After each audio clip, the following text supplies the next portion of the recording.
আচ্ছা, আমাদের ফুসফুসের ভেতরে যে একটা আস্ত লুকানো জগৎ আছে সেটা কি আমরা জানি?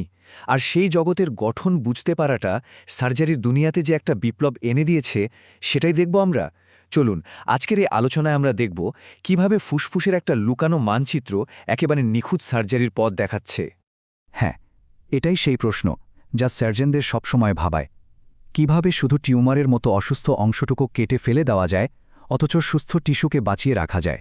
আজকের আলোচনার শেষে আশা করি এই প্রশ্নের উত্তরটা একদম জলের মতো পরিষ্কার হয়ে যাবে।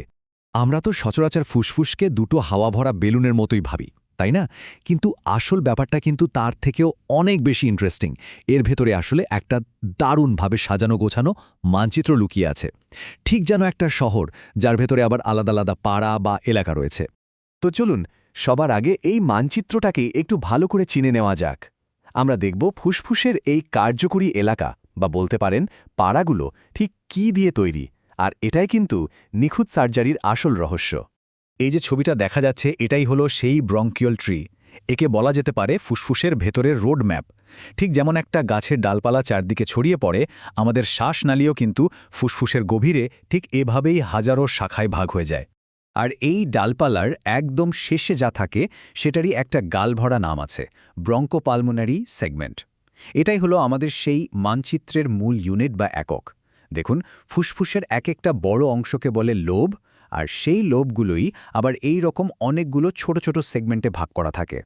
এই ব্যাপারটা কিন্তু দারুণ ইন্টারেস্টিং। প্রত্যেকটা সেগমেন্ট ভাবা যায় একটা স্বয়ংসম্পূর্ণ পাড়ার মতো। তার নিজস্ব রাস্তা আছে, মানে শ্বাসনালী, নিজস্ব জল সরবরাহের লাইন আছে, মানে ধমনী, আবার আবর্জনা ফেলার ব্যবস্থাও আছে, শিরা আর লসিকা।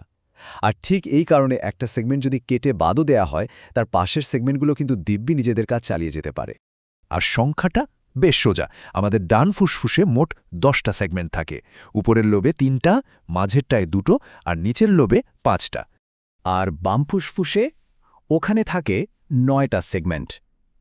আসলে হৃৎপিণ্ডকে একটু জায়গা ছেড়ে দেওয়ার জন্য বাম ফুসফুসটা সামান্য ছোট হয়, তাই এখানে একটা সেগমেন্ট কম। আচ্ছা, মানচিত্র তো দেখা হলো, কিন্তু প্রশ্ন হলো ডাক্তারদের জন্য এই ম্যাপটা এত জরুরি কেন? চলুন এবার দেখা যাক কিভাবে অ্যানাটমির এই জ্ঞানটা বাস্তবে মানুষের জীবন বাঁচানোর কাজে লাগে। এখানে ঠিক এটাই বলা হচ্ছে। এই জ্ঞানটা শুধু বইয়ে পড়ার জন্য নয়, এটা সরাসরি চিকিৎসার কাজে লাগে। ভাবুন তো, একজন সার্জন যখন একদম নিশ্চিতভাবে জানেন যে সমস্যাটা ঠিক কোন সেগমেন্টে, তখন তার পক্ষে চিকিৎসা করাটা কত বেশি নিখুঁত হয়ে যায়। আর এই ব্যাপারটা দারুণভাবে বোঝা যায় এই সিটি স্ক্যানের ছবিটা দেখলে।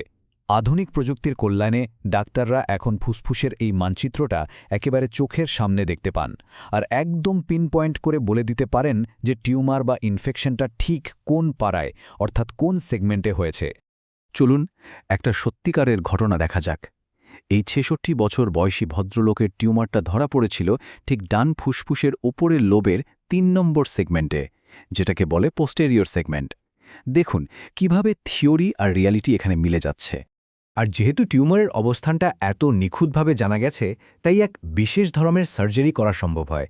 এর নাম সেগমেন্টেক্টমি।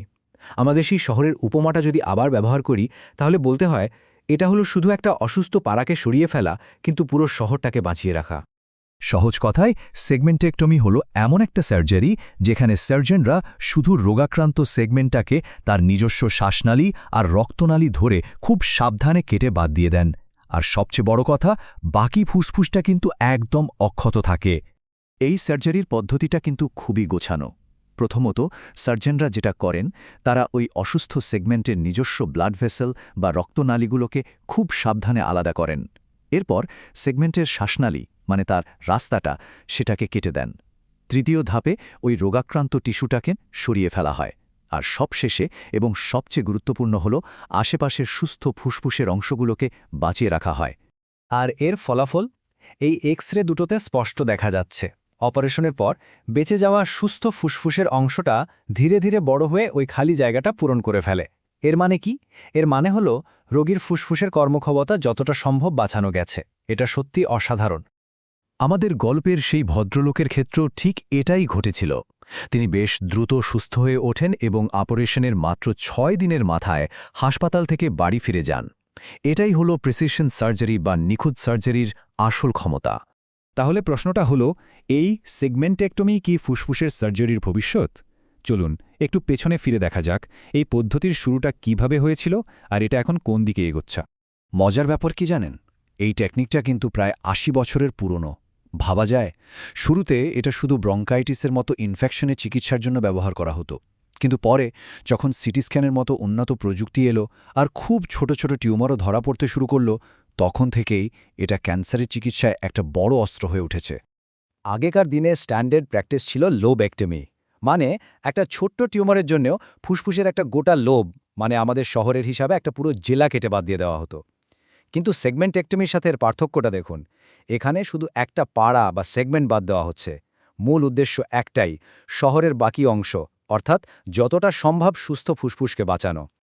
অবশ্যই এই সার্জারি কিন্তু সবার জন্য নয়। এটা সবচেয়ে ভালো কাজ করে সেই সব রোগীদের ক্ষেত্রে যাদের টিউমার খুব ছোট, মানে ২ সেন্টিমিটার বা তার কম, এবং ফুসফুসের বাইরের দিকে রয়েছে। তাছাড়া যাদের ফুসফুস আগে থেকেই দুর্বল এবং পুরো লোবেক্টমি সহ্য করতে পারবে না, তাদের জন্যেও এই পদ্ধতিটা একটা বড় আশার আলো। আর এই ফিল্ডটা কিন্তু এখনও বিকশিত হচ্ছে। বর্তমানে ২টো বড় আন্তর্জাতিক ট্রায়াল চলছে। এই গবেষণাগুলোর ফলাফলই হয়তো ঠিক করে দেবে যে একদম প্রাথমিক স্টেজের ফুসফুস ক্যান্সারের জন্য সেগমেন্টেক্টমি প্রধান চিকিৎসা পদ্ধতি, বা যাকে বলে স্ট্যান্ডার্ড অফ কেয়ার, হয়ে উঠবে কিনা। আর এই পদ্ধতির যারা সমর্থক তারা বিশ্বাস করেন যে এটাই হয়তো ফুসফুসের ক্যান্সার সার্জারির ভবিষ্যৎ হতে চলেছে। আর এটা আমাদের একটা দারুণ প্রশ্নের সামনে এনে দাঁড় করায়। আজ আমরা একটা গোটা পাড়া বাদ দিতে পারছি, কিন্তু মেডিকেল ইমেজিং যত উন্নত হবে তত কি সার্জারিও নিখুঁত হবে? ভবিষ্যতে কি এমন দিন আসবে যখন একটা শহরের শুধু একটা রাস্তা বা একটা বাড়ি সরিয়ে ফেলার মতো নিখুঁত সার্জারি করা সম্ভব হবে? ফুসফুসের এই লুকানো মানচিত্র কিন্তু আমাদের সেই সম্ভাবনার দিকেই ইঙ্গিত দিচ্ছে।